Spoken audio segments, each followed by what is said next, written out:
menahan diri dari segala sesuatu yang membatalkan puasa dari mulai terbit fajar sampai terbenam matahari.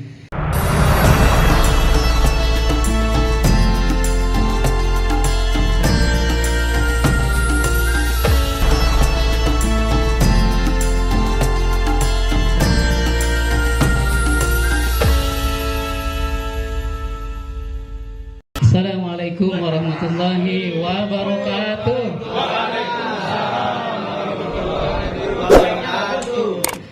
Innal hamdalillah nahmaduhu wa nasta'inuhu wa nastaghfiruh wa na'udzu billahi min shururi anfusina wa min sayyiati a'malina.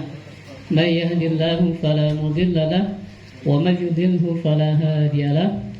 Asyhadu an la ilaha illallah wahdahu la syarika lahu wa asyhadu anna wa nabiyyana sayyidina Muhammadan abduhu wa rasuluhu la nabiyya ba'dah.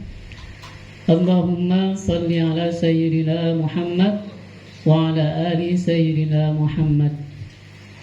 Qala Allah ta'ala fi kitabihil karim, a'udzu billahi minasy syaithanir rajim, bismillahirrahmanirrahim. Ya ayyuhalladzina amanu kutiba 'alaikumus shiyam kama kutiba 'alal ladzina min qablikum la'allakum tattaqun. Shadaqallahul azim. Amma ba'du. Kita panjatkan puji syukur kehadirat Allah Subhanahu wa taala bahwa malam hari ini Masya Allah luar biasa, ngopi untuk pertama kalinya berjubel. Salawat dan salam kita sampaikan kepada junjungan kita baginda Nabi besar Muhammad sallallahu alaihi wasallam beserta keluarga, sahabat dan seluruh umatnya sampai akhir zaman. Bapak-bapak yang saya hormati, malam hari ini memang sengaja saya meminta guru-guru kita semuanya untuk bersama-sama menyampaikan tentang, kalau tadi judulnya All About Ramadan. Artinya apa Pak Rian? All About Ramadan, nggak tahu, nemu saya. Jadi ya segalanya tentang Ramadan kita bahas malam ini. Karena apa? Karena kita perlu persiapan memasuki Ramadan. Setidaknya ada berapa ya? 1, 2, 3, 4 persiapan yang mesti kita siapkan nih menghadapi Ramadan. Yang pertama, persiapan iman. Bagaimana persiapan iman itu? Maksudnya adalah kita yakin bahwa kita adalah orang yang diminta, yang disuruh, yang diperintahkan oleh Allah untuk melaksanakan ibadah puasa di bulan Ramadan. Betul apa enggak? Betul. Ingat ayatnya ya, ya ayyuhalladzina amanu. Bapak-bapak semua beriman? Nah, maka bapak-bapak adalah orang-orang yang dipanggil oleh ayat ini. Kemudian yang kedua adalah persiapan ilmu. Nah, persiapan ilmu insya Allah malam hari ini diantaranya kita akan bahas tuntas tentang puasa dan sebagainya ya terkait dengan Ramadan. Kemudian persiapan jasadi. Jasadi itu apa? Persiapan badan. Maksudnya badan kita jaga kesehatannya supaya kita bisa maksimal melaksanakan ibadah puasa, bisa maksimal melaksanakan ibadah-ibadah yang lain. Tarawehnya, tadarusnya, tahajudnya, duhanya dan seterusnya. Nah, malam hari ini kita akan fokuskan diri mempersiapkan ilmu tentang puasa dan seputarnya, seputar Ramadan. Saya mungkin akan mengawali sedikit saja, nanti akan dilanjutkan oleh guru kita, Ustaz Yasin, Ustaz Ari. Kalau duluan kan enak ya. Kita mulai dari definisi puasa. Yang saya kira sih semuanya udah tahu, minimal sudah pernah tahu ya. Nah, malam ini kita segarkan kembali ingatan kita, pengetahuan kita tentang semua itu, sehingga nanti ketika masuk bulan Ramadan kita semua sudah dalam keadaan yang siap lahir dan batin insyaallah.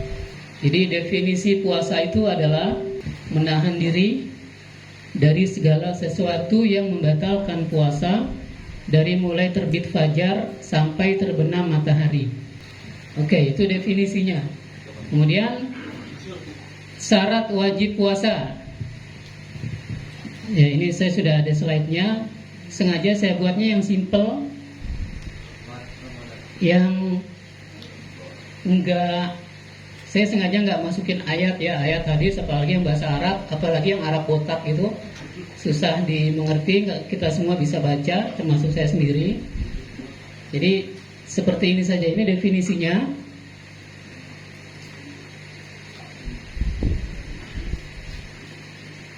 Kemudian syarat wajib puasa, yang pertama adalah beragama Islam.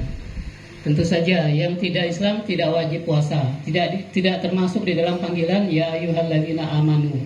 Yang kedua taklif atau akil balik. Jadi anak yang sudah akil balik maka dia terkena kewajiban puasa, sebagaimana juga terkena kewajiban-kewajiban yang lain, sholat dan sebagainya. Yang ketiga suci dari haid dan nifas. Ini tentu saja khusus untuk perempuan. Karena tidak ada bapak yang di sini saya yakin yang haid dan nifas. Ada. Kemudian ada. Berakal sehat, ya berakal sehat. Bukan berakal saja. Berakal kalau nggak sehat nggak wajib juga. Maksudnya apa bagus? Kemudian mukim atau menetap di suatu tempat. Nah, kita semuanya insya Allah menetap di sini, maka kita sudah masuk kewajiban ini. Kemudian yang terakhir adalah puasa atau mampu berpuasa. Karena nanti akan ada orang-orang yang tidak mampu, maka dia tidak wajib puasa. Ada yang kemudian diwajibkan untuk mengqadha, ada yang bayar fidyah, ada yang dua-duanya, qadha sekaligus fidyah. Ini syarat wajib. Kemudian syarat sah puasa. Ada 4. 1. Beragama Islam. 2. Suci dari haid dan nifas. 3. Tamyiz. Tahu tamyiz, Pak?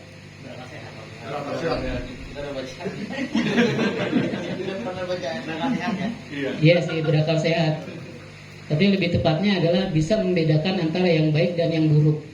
Kalau bapak punya anak kecil, kalau sama dia bapak kasih pilihan 2. Yang satu bapak kasih permen di tangan kanan, satu lagi bapak kasih misalnya bara gitu, bara api. Kalau dia milih permen, berarti dia sudah tamyiz. Dia sudah bisa membedakan mana yang baik dan mana yang buruk. Tapi kalau ternyata begitu disuruh milih permen dan bara, dia pilih bara, berarti dia belum tamyiz, belum mumayyiz. Belum bisa membedakan antara yang baik dan yang buruk. Kemudian niat sebelum fajar. Yang niatnya sebelum fajar maka puasanya sah. Jadi oleh karena itu puasa Ramadan itu wajib niat sebelum fajar. Kalau puasa sunnah boleh niat setelah subuh ya Pak ya. Sebagaimana sudah kita tahu sama-sama, banyak ustaz menyampaikan Nabi itu sering begitu ya, ketika pulang dari masjid, pulang dari mana-mana sampai rumah tanya sama salah satu istrinya, misalnya Aisyah, ya Aisyah apakah ada makanan hari ini? Enggak ada ya Rasulullah. Kalau gitu saya puasa. Nah jadi niatnya pada saat itu udah siang ya, udah jam 9, jam 10, jam 11 siang. Dan kalau untuk puasa sunnah itu sah. Kemudian rukun puasa ada 2. 1 niat. 2 menahan diri dari semua yang membatalkan puasa. Jadi rukun puasa ada berapa?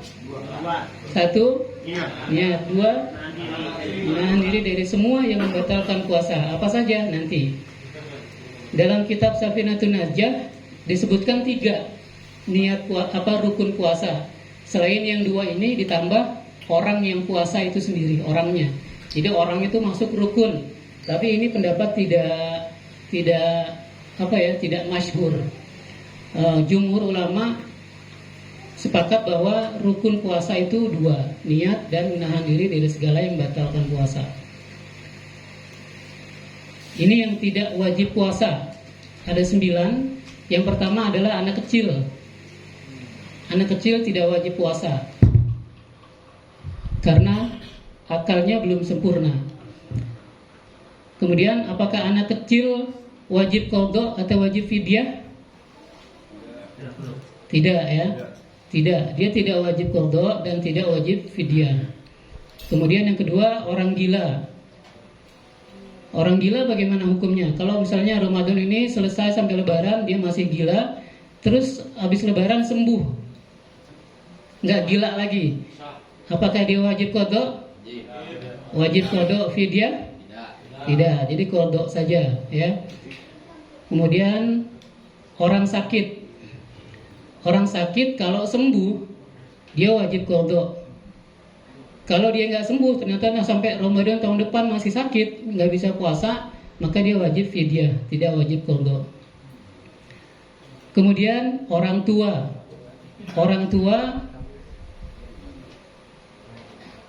dia hanya wajib fidyah, ya, tidak wajib qadha. Karena orang tua yang betul-betul sudah tidak mampu puasa, ya, maka dia tidak wajib qadha. Karena mau sekarang, mau tahun depan, mau tahun depannya lagi, dia tetap tidak akan mampu gitu. Apalagi makin ke sana umurnya makin tua, itu makin lemah, sehingga tidak diwajibkan untuk mengqadha, tapi hanya wajib bayar fidyah saja.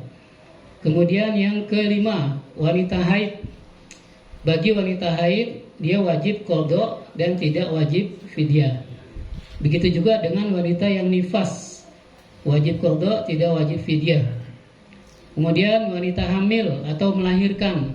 Nah, ini ada 3, tergantung apakah dia wajib qadha atau fidyah, tergantung kondisinya. Kalau dia khawatir terhadap dirinya saja nih, maka dia wajib qadha, tidak wajib fidyah. Tapi kalau dia khawatir terhadap dirinya dan bayinya, maka dia qadha, tidak fidyah. Tapi kalau dia khawatir terhadap bayinya, ya, dia tidak khawatir terhadap dirinya nih. Saya sih kalau puasa bisa-bisa aja, kuat-kuat aja, tapi saya khawatir nanti janin saya kenapa-napa, ya, kurang nutrisi dan sebagainya gitu. Maka kalau itu yang terjadi, dia wajib qadha dan wajib fidyah. Kemudian selanjutnya adalah wanita menyusui. Ini sama hukumnya dengan wanita hamil dan melahirkan. Tergantung kondisinya, yang dia khawatirkan dirinya atau dirinya dan bayinya atau bayinya saja. Maka hukumnya seperti yang wanita hamil atau melahirkan. Kemudian yang terakhir adalah orang yang safar atau melakukan perjalanan jauh lebih dari 84 km. Ada yang mengatakan 85 km, ada yang mengatakan 89 km, ya, berbeda-beda, yang jelas ya di atas 80 km lah, ya. Nah, jadi kalau melakukan perjalanan lebih dari jarak itu, maka kita diizinkan untuk tidak berpuasa, tetapi kemudian wajib mengqadha. Wajib qadha dan tidak wajib fidyah. Itu hal-hal yang tidak wajib puasa, ya Pak, ada 9 orang. Saya cepat saja karena yang berdua udah ngantri.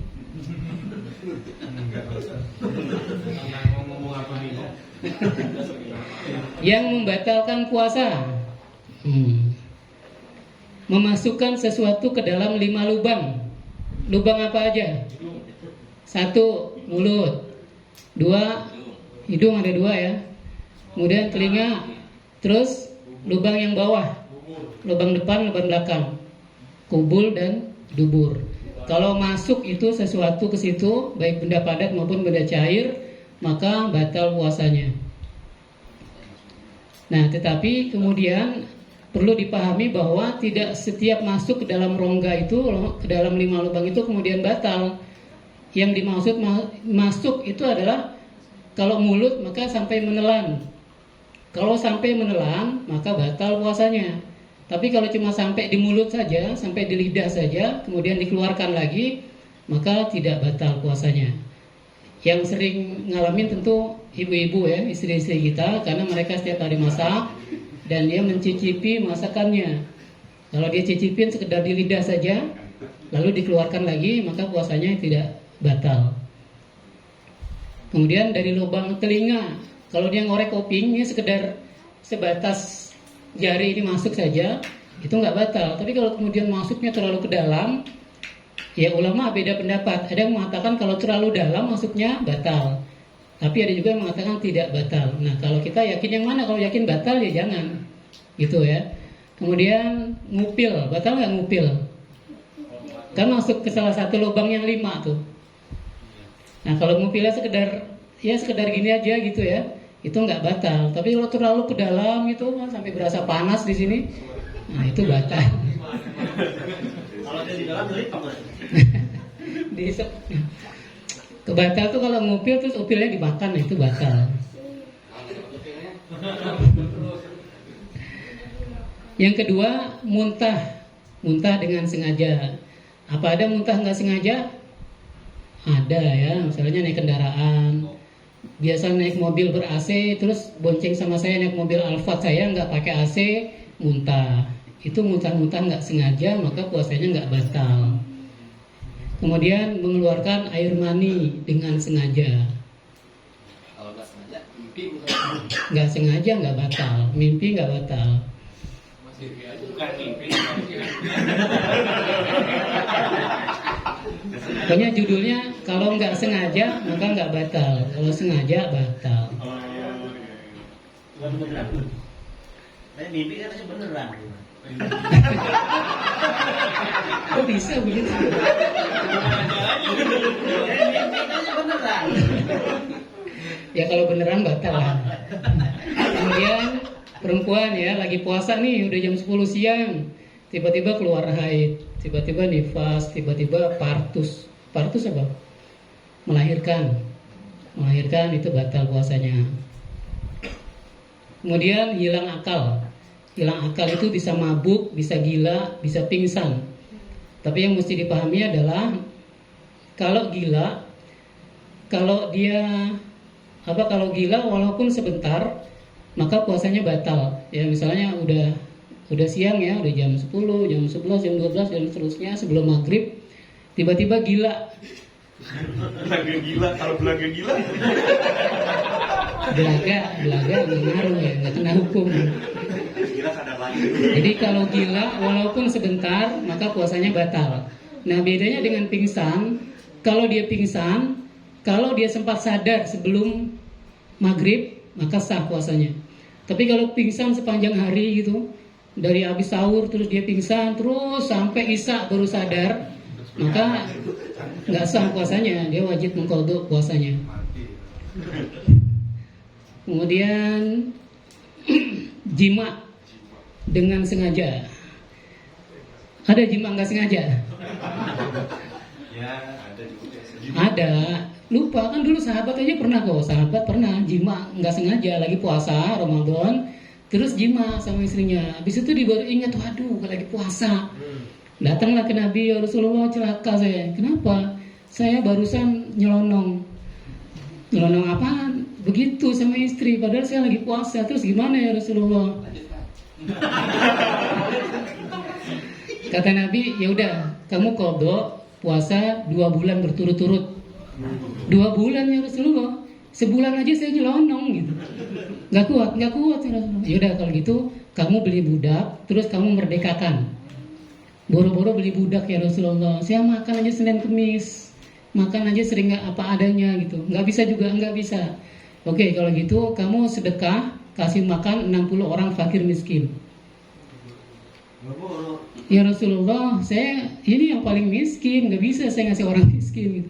Nggak bisa juga, nggak bisa Rasulullah. Nggak lama datang sahabat lain habis panen kurma, bawa sekeranjang besar kurma ngasih ke Nabi, ya Rasulullah, ini zakat kurma saya. Maka sama Rasulullah, nah ini ada kurma, tolong kamu bagiin ke orang miskin di sekitar kamu.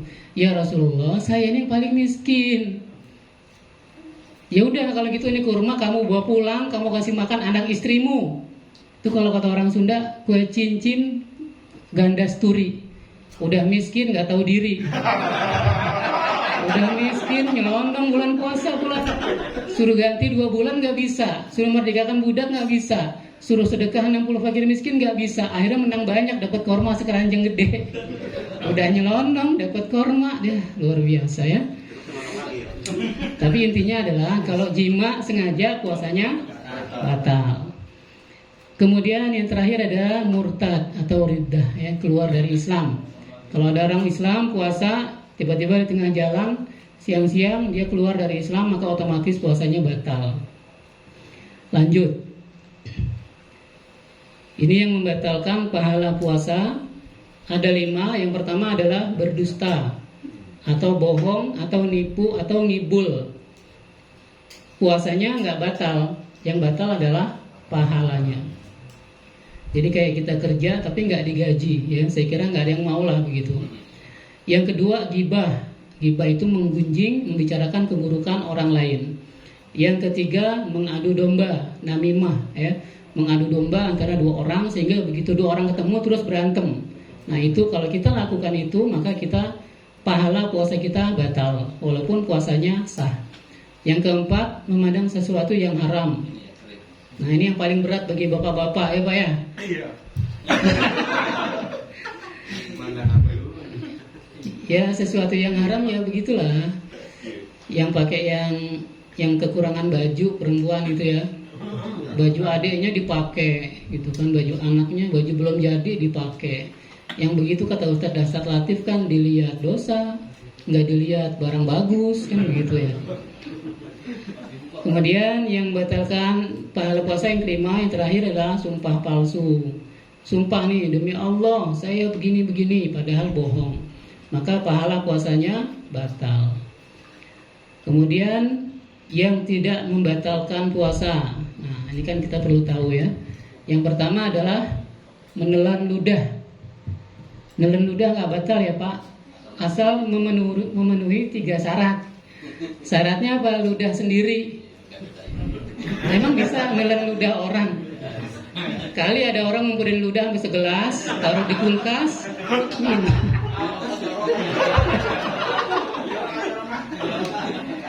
Loh ini bisa kan? Kalau suami istri ciuman boleh nggak? Boleh. Nah kalau ciuman sampai bertukar air ludah, batal puasanya. Jadi bulan puasa mendingan jangan ciuman, udah cari yang. Wis maghrib. Nah dulu maghrib. Ya itu syarat yang pertama, harus ludah sendiri. Yang kedua, ludah itu harus masih di dalam mulut. Jangan ludah udah keluar ke sini dijilat, ditelan, itu batal. Kemudian yang ketiga, belum bercampur dengan apapun ya. Kalau udah campur sirup, nah batal. Walaupun masih di dalam, terus kita masukin sirup kita telan ya batal. Udah batal dengan ludah, batal dengan sirup ya. Ya, satu menelan ludah ini batal puasa. Yang tidak membatalkan puasa ya. Yang kedua, berkumur-kumur. Berkumur baik wudu ataupun tidak wudu, ini tidak batal puasa asal yakin tidak ada air yang masuk. Sebagian ulama menghukumi ini makruh, tapi sebagian lagi tetap mengatakan sunnah karena kumur itu bagian dari amaliyah wudu yang harus dilakukan. Yang ketiga, sikat gigi. Sikat gigi juga tidak membatalkan puasa asal diyakinkan tidak ada air atau odol yang masuk. Oh itu bagus. Selanjutnya, mencium atau mencicipi masakan. Ya, tadi sudah kita bahas, ini tidak membatalkan puasa. Kemudian keluar darah dari luka tidak sengaja kecuali menimbulkan rasa pusing dan lemas. Jadi kalau keluar darah ini luka, kalau sedikit nggak batal. Tapi kalau keluarnya banyak, apalagi sampai pusing, sampai lemas, itu batal puasanya. Yang kelima, keenam harusnya ya. Ini keenam, muntah tidak sengaja, tidak membatalkan puasa. Kemudian keluar sperma tidak sengaja, tadi sudah ya. Kemudian pingsan jika sempat sadar di siang hari, maka puasanya tidak batal. Kemudian sunnah-sunnah puasa. Nah ini amalan-amalan yang mestinya kita lakukan selama bulan Ramadan, selama kita berpuasa. Yang pertama adalah mengakhirkan sahur. Jadi Nabi bilang tasaharu fa inna fis sahuri barokah. Makan sahurlah kamu karena di dalam sahur itu terdapat berkah. Saya waktu udah habis mestinya ya. Belum. Mengakhirkan makan sahur. Jadi sahur itu Pak, sunnahnya di akhir-akhir waktu menjelang subuh. Jangan sahur jam 2 malam Pak, jam 3. Sahur itu makan kita kan sebentar ya, paling ya 10, 15, 20 menit kan sudah selesai makan. Nah jadi ya kalau saya biasanya setengah jam sebelum azan subuh saya baru makan sahur. Jadi begitu selesai makan, kita masih bisa ya mungkin yang biasa ahli hisab bisa ya sebatang ya setengah batang ya Pak Wen ya. Iya. Masih ada waktu gitu. Syukur-syukur sih enggak lagi gitu. bulan puasa dan seterusnya. Tidak lagi menjadi ahli hisab. Yang pertama, mengakhirkan makan sahur. Yang kedua, menyegerakan buka. Kalau ini mah nggak usah disuruh, semua juga udah begitu, ya kan? Kalau perlu request, azan maghrib bisa nggak dimajuin gitu kan? Jadi maksudnya ketika sudah masuk azan maghrib maka segera buka, jangan menunda-nunda buka. Walaupun nggak ada, saya yakin menunda-nunda buka ya. Semuanya pasti bersegera kalau buka. Kemudian berbuka dengan kurma atau sesuatu yang manis.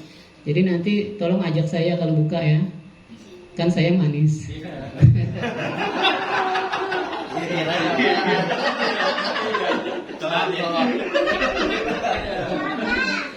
Kok telat ya? Kemudian berdoa menjelang dan ketika berbuka. Nah ini nanti kita programin ya Pak ya. Nanti kita buatkan link zoomnya. Setiap menjelang waktu buka kita akan berdoa sama-sama melalui Zoom. Amin. Jadi nanti semuanya tolong join di Zoom itu, ajak semuanya nih, istri diajak, anak-anak semua diajak, kita doa sama-sama di situ. Syukur-syukur ada sedikit-sedikit ya kultum lah ya dari UMY, dari UAR dan lain-lain. Baru kemudian kita berdoa, baru kemudian kita berbuka. Kemudian memberi makan orang yang berbuka, ini juga disunahkan. Waalaikumsalam, ahlan wa sahlan. Ustadz Ilham. Memberi makan orang yang berbuka, ini sunnah ya. Jadi kalau bikin kolak, tolong rada banyakan, bagi-bagiin tetangga kuahnya. Kemudian memperbanyak ibadah, ya, tarawih, sholat rawatibnya, tahajudnya, witirnya, duhanya, baca Qur'annya, belajar agama, sedekah, zikir, berdoa dan lain-lain.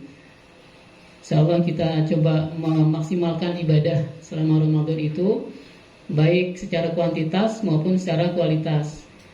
Insyaallah nanti akan saya bagikan form lembar mutabaah yaumiyah, ya, lembar evaluasi amalan harian selama Ramadan. Ya, jadi nanti bapak-bapak silakan isi. Jadi nanti lebaran bisa ketahuan tuh capaiannya berapa persen. Target kan 100%. Ya, target puasa 100%, target sholat wajib 100%, target sholat tarawih 100%, target baca Quran ya hatam minimal 1 kali ya 100%. Maka harusnya capaian kita lebaran itu adalah 100%. Tapi kita lihat capaian kita nanti berapa. Apakah 100%, apakah 70%, apakah 50% atau kurang. Jadi nanti kalau ternyata hasilnya rendah, ya di bawah 50%, tinggal ngaca aja, pantas nggak saya masuk surga, gitu. Jadi kalau amalan itu aja masih kurang, itu banyak kurangnya, ya memang kita nggak pantas masuk surga dengan amal sih ya, bagaimanapun nggak bakal. Walaupun kita capai nih target 100%, realisasi 100%, tetap aja nggak bisa kita masuk surga dengan amal kita. Tapi setidaknya ada usaha buat kita, ada effort kita lebih maksimal lagi untuk bisa memaksimalkan ibadah kita kepada Allah Subhanahu wa taala. Kemudian memperbanyak membaca dua yang Allah ridho dan dua yang kita butuh. Apa tuh Pak? Membaca dua hal yang Allah ridho dan dua hal yang kita butuh. Sebenarnya udah tahu, cuman mungkin nggak kepikir. Dua hal yang Allah ridho adalah syahadat, kemudian istighfar. Itu Allah ridho. Asyhadu an la ilaha illallah, astagfirullah. Dua hal yang kita butuh. Apa tuh? Kita minta ridho Allah dan minta surga serta dijauhkan dari neraka. Jadi bacaannya apa? Asyhadu an la ilaha illallah, astagfirullah, as'aluka ridhoka wal jannah wa a'udzubika minan nar. Nanti itu juga kita perbanyak ya, kita perbanyak mau sendiri-sendiri sama keluarga di rumah di mana saja, termasuk pada saat kita join Zoom. Ya, sebelum kita berdoa, kita perbanyak baca ini. Kemudian yang terakhir adalah itikaf 10 hari terakhir Ramadan. Ya, mudah-mudahan kita bisa maksimal nanti itikafnya. Kita persiapkan dari sekarang ya, keluarga kita kondisikan Pak Wen ya. Selain diri kita sendiri dikondisikan, istri dikondisikan, anak-anak dikondisikan, sehingga kita bisa maksimal itikaf. Kemudian Ini sudah dibahas waktu di rumah Pak Ruli ya, mudah-mudahan masih ingat. Tingkatan puasa ada 3 Pak. Puasa awam atau puasa ammah ya, puasa awam mungkin kita lah. Jadi mereka itu hanya menahan perut dan kemaluan. Ini yang disinyalir oleh Nabi, kam min shaimin laisa lahu min siyamihi ilal ju'i wal 'athas. Berapa banyak dari umatku yang puasanya itu nggak dapat apa-apa kecuali lapar dan haus. Ini puasanya orang awam, orang kebanyakan. Mungkin termasuk kita, mudah-mudahan tidak. Yang kedua adalah puasanya orang khusus ya, khawas. Mereka berpuasa menahan perut ya, menahan lapar dahaga, kemudian menahan kemaluan dan seluruh anggota badan dari perbuatan haram. Ini tingkatan yang kedua ya, puasa khawas atau puasa khusus. Nah, yang ketiga adalah puasa khawasul khawas. Puasa yang sangat khusus. Siapa? Mereka yang menahan lapar, haus, menahan kemaluan ya, kemudian menahan seluruh anggota badan, hati, pikiran dari segala sesuatu yang bersifat duniawi. Ini sih kayaknya kita bukan lah ya. Mudah-mudahan minimal kita termasuk golongan yang kedua tuh. Jadi kita nggak cuma dapat lapar dan haus, tapi juga dapat pahalanya, dapat ridha Allah, dapat keutamaan puasa, dapat keutamaan Ramadan. Saya kira ini yang mungkin bisa saya sampaikan. Kalau terlalu cepat nanti bisa kita ulang ya, kita bisa diskusikan. Selanjutnya saya mohon kepada UMY dan UAR untuk menambahkan, melanjutkan. Semua dibaca. Udah semua katanya. Baik kalau gitu, UAR nggak ada UAR? Betul. Baik, Assalamualaikum warahmatullahi wabarakatuh. Waalaikumsalam warahmatullahi wabarakatuh. Masih semangat? Masih. Ya, di ujung sana masih semangat? Alisa masih semangat? Baik. Alisa masih semangat. Apa yang saya pelajari dari Ramadan? Maaf ya, saya lulusan pesantren, masih ingat pesantren? Pesantren kilat. Ya, ada yang lulusan pesantren kilat juga di sini. Pak Wendra semangat? Semangat. Ya. Semangat terus. Pesantren kilat bangga banget ya. Baik. Nah, ya, mungkin ini yang saya alami dari beberapa puasa yang lalu. Setiap kali puasa Ramadan itu saya selalu sakit asam lambung. Nah, ada juga yang seperti itu di sini. Setiap kali puasa malah asam lambung. Benar. Tahu nggak penyebabnya, Bapak? Utang? Bukan. Kalau utang bukan di asam lambung juga, nggak hanya di asam lambung, tapi di pikiran juga ya. Nah, kalau mau lunas utang bilang saya. Saya kasih tahu caranya nanti. Tapi jangan di sini. Ini saya nggak enak sama Pak Ketua nanti. Dikira saya mensabotase acaranya. Yang penting adalah ternyata setelah saya konsultasi dengan dokter, di sini ada Bu Dokter siapa nih, Bu Sri.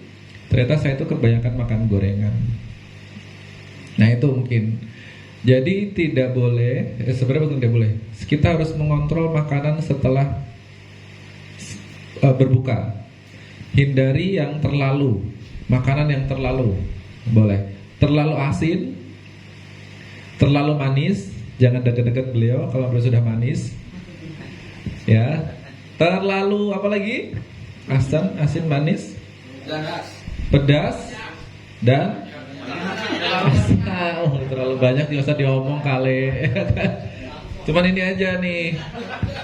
Biasanya kalau habis makan, habis berbuka, itu adanya apa? Rendang ya. Langsung dihajar, nambah nasi dan sebagainya. Itu memicu ternyata berbagai penyakit. Hati-hati, kalau yang terlalu asin berarti memicu penyakit hipertensi. Ya, berarti tiba-tiba nanti habis buka langsung tiba-tiba pusing. Itu berarti lagi naik. Ya. Kalau yang karbohidratnya tinggi, tadi sudah disebut gorengan, itu nanti memicu asam lambung, itu berbahaya. Jadi bisa asam, itu kalau sudah asam lambung naik, itu tiba dadanya sesak, betul? Ada yang ngerasain sama? Sama ya? Kalau asam lambung sesak nafas ya? Itu asam naik sampai ke dada, dan itu harus dikeluarkan. Nah, kalau di Islam mungkin dibekam dan sebagainya. Kalau terlalu pedas, mencret. Lagi makan lagi ngomong mencret. Ya, itu terlalu, Pak. Sama terlalu manis. Terlalu manis, waduh. Kayak ngejel lagu ya. Kalau terlalu manis, rupanya itu hati-hati berpotensi mengganggu saluran prostat ternyata.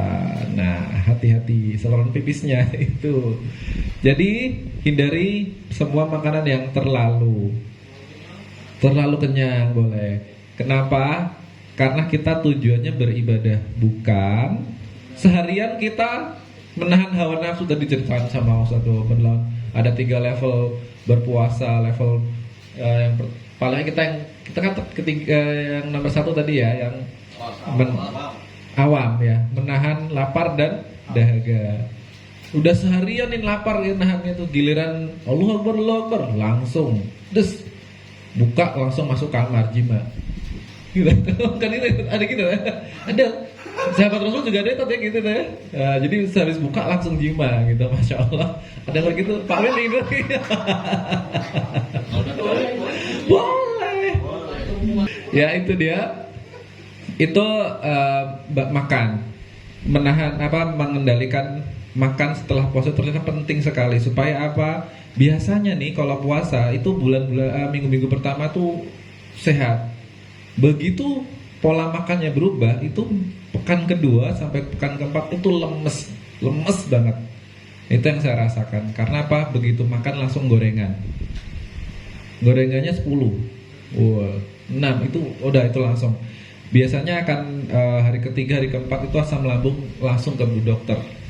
Bu Sri penuh pasti itu, minta obat sakit lambung.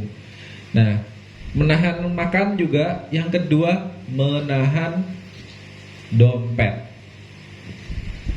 Ya, kadang-kadang orang berpuasa itu giliran berbuka itu tidak bisa membedakan need and wants. Tahu need? Kebutuhan ya. Kalau wants, keinginan. Itu yang sulit membedakannya. Bisa jadi yang namanya baju itu menjadi apa? Need atau want? Jualan baju ngomong bon. Gimana sih? Jualan baju bikin ngomongnya need dong ya. Biar pada beli maksudnya gitu. Nah, kadang-kadang makanya dompet itu harus dikendalikan juga. Jangan sampai tidak bisa membedakan kebutuhan dan keinginan. Itu biasanya orang lebaran itu karena sudah kan gue udah puasa seharian, boleh dong gue beli ini beli itu, jalan ke Depak, ada matahari dan sebagainya, udah tanpa rencana di sana belinya jadinya banyak, padahal belum tentu butuh. Ya, ada tipsnya kalau mau membedakan mana need and wants. Jadi kalau beli silahkan bertanya kepada diri sendiri, bisa nggak ini saya tunda? Ya, kalau membeli sesuatu, tanyakan kepada diri sendiri. Apa pertanyaan tadi? Ulangi. Bisakah saya tunda membeli hal ini? Kalau itu bisa, berarti itu masuknya apa? Keinginan. Oke, itu aja tadi saya nggak paham hadis tat. Jadi nanti saya salah lulusan pesantren seperti saya mana bisa kayak gitu. Selanjutnya kami persilahkan kepada Ustadz UMY ya tadi ya. UMY. Silakan Pak. Baik, alhamdulillah. Selanjutnya mau nambahin apa Pak ya? Tadi udah baca pagi sampai Isya kan? Udah dibahas semua sama Pak Ustadz. Waduh, sayang sekali tahu gitu nggak baca tadi. Nah nanti sesi ini bapak-bapak langsung ke sesi tanya jawab gitu kan. Cuma saya mau menambahkan di sini yang paling penting adalah Allah Subhanahu wa taala dalam bulan suci Ramadan ini beliau dalam firman-Nya menyebutkan syahrul Ramadan alladzi unzila fihi al-Qur'an. Nah, disinilah Ramadan ini jangan cuma nanti kita yang tadi disebut semua sudah paham, namun hilang, gitu kan. Nah, di sini Allah akan menegaskan bahwasanya bulan suci Ramadan itu adalah bulan di mana Allah menurunkan kitab suci Al-Quran. Nah, disitulah ayo sama-sama bapak-bapak, saya hanya mengingatkan, menambahkan bahwasanya Al-Quran ini jadikan paling utama di bulan suci Ramadan. Minimal bapak megang saja walaupun nggak baca, nggak apa-apa pak. Dengan memegang dapat pahala. Itulah keistimewaan bulan suci Ramadan. Karena Nabi Muhammad SAW ketika pada tanggal 17 Ramadan Al-Quran itu diturunkan pertama kali di tanah suci Mekah oleh Allah. Dan alhamdulillah sejak itulah kota Mekah, dunia, langit, bumi pun semua penuh dengan cahaya. Wah, subhanallah, itulah cahaya Ramadan. Dan Al-Quran ini Nabi juga menegaskan di kitab-kitab, di hadis-hadis lain. Bahkan ulama menambahkan bahwasanya tidak ada kesibukan yang paling utama di bulan suci Ramadan kecuali menghatam Al-Quran. Nah itu pak. Jadi yang bapak-bapak yang masih tingkatan B yang Iqra 3, 2, dan 4 itu sama aja pak dibaca. Ya, dibaca saja. Fi suhufi Musa misalkan. Qala la ghalibah. Enggak apa-apa.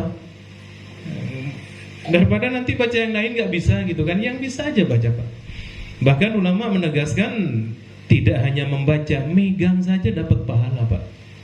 Daripada tadi maaf kata Pak Ustadz Uwas tadi kan megang sana, megang sini khilaf batal.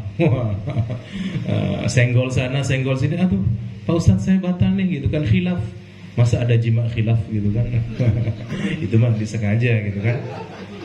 Jadi mending kita megang Al-Quran aja pak. Oh udah dapat pahala. Apalagi dibuka dengan membaca basmalah. Subhanallah. Contoh Pak Awang misalkan baca ba-aba gitu kan, batasa sabaka misalkan jahaqa, masya Allah pahala itu pak. Jadi megang saja dapat pahala gitu kan. Gimana kita membukanya kemudian membacanya. Jadi di bulan Ramadan itu abaikan tadi apa-apa yang sudah tahu gitu kan. Oh ya, kalau misalkan nyium sesuatu nggak boleh, nyicip sesuatu nggak boleh. Itu hal udah biasa pak. Pasti di mindset bapak itu pasti ada gitu kan. Pasti tahulah ya gitu ya. Cuma jangan dijadikan kebiasaan kemudian disengaja dan lupa gitu kan. Tapi biasanya pak, kalau kita lihat orang Indonesia itu setelah dibahas tadi itu, oke, paham gitu kan. Nah Al-Quran ini nggak pernah dipegang sebulan. Awal-awal aja pak. Sama kayak ke masjid lah nanti. Awal-awal tadi pagi kan kita semangatnya masya Allah, masjid tuh udah indah sekali, ditambahin lampu apa segala macam gitu kan. Nah nanti belum tentu tadi yang tadi pagi datang itu belum tentu malam pertama datang ke masjid. Nah itu ya masalahnya di situ Indonesia pak. Yang dilupakan menghatam Al-Quran. Itu pasti lebih sibuk. Karena Indonesia ini masya Allah ketika bulan Ramadan itu bertepatan dengan closingnya pekerjaan pak. Iya betul ya. Tanggal deadline-nya tanggal 25 harus selesai semua. Wah, kalau nggak selesai nggak bisa pulang kampung. Jadi seperti itu pak. Jadi yang disibukkan masalah dunia. Al-Quran pun nggak kepegang gitu kan. Jadi saya mohon ke majelis ini, majelis ngopi bapak-bapak yang soleh semua, saya hanya menambahkan syahr Ramadan alladzi unzila fihi al-Quran. Mari sama-sama kita tegakkan, kita hidupkan membaca Al-Quran. Makanya kita berbarkiu nggak ditutup Ustaz ya. Tetap ngajinya malam Sabtu Minggu. Jadi 2 malam itu diganti dengan membaca Al-Quran, tadarus Al-Quran di sini Pak. Setuju Pak ya? Nah, insya Allah masjid pasti akan penuh dan sampai ke tikungan kayaknya. Kalau tidak salah. Nah, daripada nanti sampai ke tikungan Pak, kemudian Bapak nggak khusyuk, sholatnya ngadep ke RT 05 yang di sini nih sebelah, Kemudian ya sholatnya pokoknya yang penting main ke masjid lah istilahnya gitu ya. Jadi mending nanti malam Minggu dan malam Senin kita di sini saja Pak, sama tenang gitu ya. Yang mau sholat di sini, yang mau ngaji kita tadarus Pak, insya Allah gitu kan. Jadi itu penting Pak, itu paling penting di bulan Ramadan. Makanya Nabi menegaskan bahwasanya fadilah keutamaan membaca ayat suci Al-Quran itu masya Allah Pak.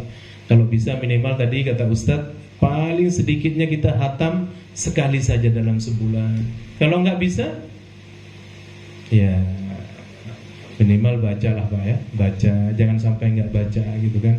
Saya cuma menyayangkan Pak, karena di Indonesia ini masya Allah kalau sudah sibuk di kantor Pak, nggak ada yang ngaji sama sekali, nggak ada, kasihan saya itu. Pulang sibuk beli makan gitu kan, nyampe rumah capek nggak ke masjid gitu kan. Ya sia-sia saja hidup di bulan Ramadan sia-sia gitu kan.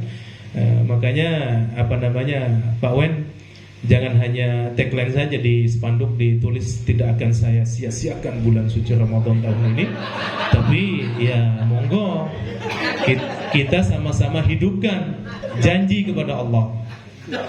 Karena yang nulis ini pasti akan dicatat oleh Allah. Ketika dia tidak mengamalkan, tidak membuka, kemudian tidak pernah setoran ke saya gitu kan, voice itu akan dilipat gandakan 10 kali lipat dosanya. Hati-hati yang nulis itu. Saya nggak tanggung jawab Pak, itu jelas ada, nanti saya bacakan gitu kan, kalau ada yang nanya. Nah itulah Pak, contoh nih saya nih sama Pak Ustadz Tuas tadi, Bapak-bapak mohon ya di bulan suci Ramadan ini kalau bisa ya kita maaf jangan megang ini megang itu. Ternyata Pak Ustadznya yang melakukan gitu. Itu 10 kali lipat dosanya. Sudah ngomong di depan umum gitu kan. Ternyata melakukan hal itu. Makanya takut Pak. Di bulan suci Ramadan itu kita menyampaikan hal-hal yang ini aja. Tapi kalau Al-Quran Masya Allah kita utamakan Pak. Ayo kita sama-sama, kita bukan sombong Pak. Kalau bulan Ramadan ini Masya Allah minimal paling sedikit 3 kali lah hatam Al-Quran bagi yang sudah bagus bacaannya gitu kan. Ya Ustaz ya, kalau bisa seperti itu Pak. Jadi tahun lalu kan Covid kan gak kemana-mana, Masya Allah sebulan hatam 7 kali Pak. Sebulan. Bayangkan. Ayo. Jadi gak usah pakai bikin status, tidak akan saya sia-siakan gitu kan. Atau apalah gitu ya yang bikin semangat. Tapi yang penting kita actionnya Pak gitu kan, nyata di depan Allah Subhanahu wa taala. Jadi Ramadan ini tidak boleh lagi kita berbohong ya, sembunyi-sembunyian. Kemudian hal-hal yang lain kita sembunyikan, kenyataannya tidak gitu kan. Pokoknya banyaklah Pak ya, kalau mau ditambah sebaiknya Bapak nanya saja. Nanya apapun itu akan akan insya Allah oleh Ustadz kita, guru kita akan dijawab. Karena tadi sudah dibahas semua apa yang tidak boleh, yang wajib, semua sudah ada itu. Apalagi gitu kan yang mau ditambahkan. Saya cuma menambahkan tadi, ayo hataman Al-Quran kita hidupkan malam Minggu dan malam Senin di sini. Karena kalau di masjid biasanya Pak awal-awal nunggu dulu gitu kan, malu pulang dulu. Nanti Pak habis makan kolak kita balik lagi gitu kan. Enggak ada, isinya 5, 3. Yang sepuh-sepuh biasanya. Yang sudah tahun depan kayaknya nggak bakal ketemu lagi bulan Ramadan. Nah itu baru ngaji ke masjid biasanya gitu kan. Nah kita ini yang masih muda-muda ini kan 17 tahun ke atas semua, insya Allah masih sehat, bisa ngajilah malam Minggu dan malam Senin insya Allah. Semangat Pak ya.